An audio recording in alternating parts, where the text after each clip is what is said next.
Good afternoon, and welcome to Midday Meditation, sponsored by Creative Living Fellowship in hot, sunny Arizona. We are so glad you chose to join us because it was indeed a choice. There are a zillion other things you could be doing, but you chose to bring us into your afternoon. We're going to get started first with silence. Then you will hear the ancient sound of the Om chant, followed by a guided meditation, followed by silence. So I'd like for you to do whatever you need to do to get settled, to get centered, to be fully present, because you don't want to miss any of this goodness. And by the way, my name is Dhamana, Shauri, and I'm a remote practitioner with CLF. So honored to take you on this meditative journey today. So relax, open up, and be ready to receive.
So let us take a deep breath in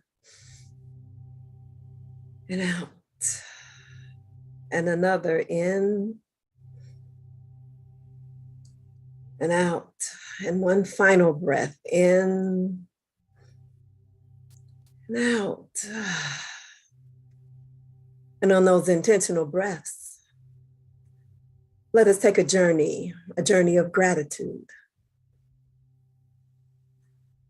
Gratitude really is a gift that we give ourselves, a very precious gift. Now, it's really easy to be grateful for things we like, for happy things, for things that make us feel good immediately. That's not much of a stretch. But if we're talking about living in gratitude, that means being able to appreciate everything that happens to us, for us, through us. To see that there is a lesson there, a lesson that teaches us something, that gives us something that adds to who we are, and being grateful for that lesson. Suppose you're driving somewhere and you need to get over to the exit ramp, but the car simply won't let you in. And you miss your exit and you have to travel to the next one. You might say, why on earth would I be grateful for that? Well, let's think of some reasons why we could be. One, perhaps you have been in a situation where you didn't let someone in the lane in front of you so that they could do whatever you need to do. Perhaps next time you'll have empathy for the driver with that flashing signal trying to get in front of you. Another reason to be grateful is maybe you weren't being attentive as you approached your ramp. And maybe the lesson could be pay attention, don't wait until the last minute, give yourself plenty of time. And that's absolutely a good lesson. And perhaps the lesson could simply be, well, I get to explore what's on the stretch of road between the exit I wanted and the exit I had to take. Maybe you got to see some new stuff. Maybe you saw a new car. Maybe you saw a store beyond the expressway or the highway that you hadn't noticed before. But it's up to us. It depends on how open we are to see the lesson and to appreciate it and to be grateful for that experience. Suppose you and a friend are both looking for a new job. You're coworkers, you've been coworkers for years, and you decide you just want something better. You want a new experience. So you start looking.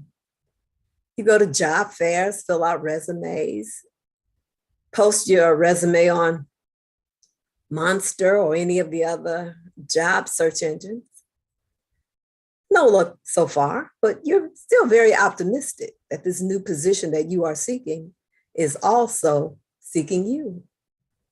Then your friend calls you up one night, says, hey, I got a call back. They offered me the job. I'm going to give my 2-week notice tomorrow. How do you feel? Way down deep. Are you happy for your friend? Are you glad she got a job that she wanted? Or is Mr. Jealousy hiding somewhere within you, saying that should have been me who got that job? I actually started looking before she did. Why'd she find one first? Now you have the opportunity to stay there, but I think we can all acknowledge that's not our highest expression. That's not the highest thought we can have. So you can look at it. If you are jealous of your friend and stay there, what you're doing is believing that the universe plays favorites, that she got something because she's more special than you, or you're less special than she is. And we all know that the universe doesn't play favorites. The law is the law is the law. And it gives us what we feel way down deep. It responds to our most deeply held desires. So do what you need to do to change those thoughts of jealousy and envy, and be grateful for your friend and see her good as a harbinger of your coming good. Instead of thinking, well, she got the job, I probably won't get one. Look for the lesson, an uplifting lesson. Find something to be grateful for, because it's there if you open up, open your heart, open your mind.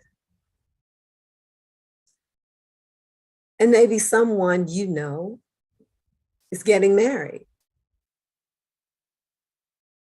You hear people talking about all of the details, and you realize the invitations have gone out, but you didn't get one. And you figured you would get one, so your feelings are kind of hurt. How do you respond? Do you stay there? Do you stay in hurt feelings? Or do you try to uplift that thought? And again, have you ever not sent an invitation to someone for something you were giving and they expected one? Just gives you an opportunity to see how that feels and to know, just as you felt when you did not send invitations to certain people, it's not personal. The number has to be cut off somewhere. And that person cut it off where they felt comfortable, just as you did. And not going to that occasion give you an opportunity to do something fun. You might have more fun than people at the wedding and reception, if you put your mind to it. And another thought is, you saved from buying a gift, unless you want to be really generous and loving and send a gift anyway. But there are a bunch of lessons in that example.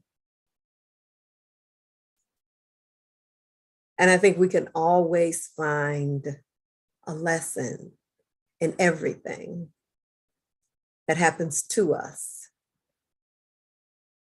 and get to the point where we know it happened for us and really know it happened through us. It came through us for our good. Give us an opportunity to see ourselves in another way, in a more uplifted way. Gratitude, being grateful for all there is, for all that comes our way, and knowing that there's a lesson there for us, a lesson that allows us to be stronger, more loving, more kind, more generous, overall more uplifted. Let's look for those lessons today. And as we go into the silence, ponder some responses you may have had recently that were not of gratitude. How could you change that? How could you shift from the response you had into a more uplifted response that did indeed show gratitude? Gratitude for everything there is.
And as the sound of the chime brings us back to the lights and sounds of where we are, let us take in a deep breath of gratitude and let go of everything that is not gratitude. Thank you again for joining us today with Creative Living Fellowship's Midday Meditation. We hope that this has uplifted your day, has made your afternoon a bit more enjoyable, and that you will revisit these thoughts of living a life of gratitude, finding gratitude in everything there is. Thank you so much. Enjoy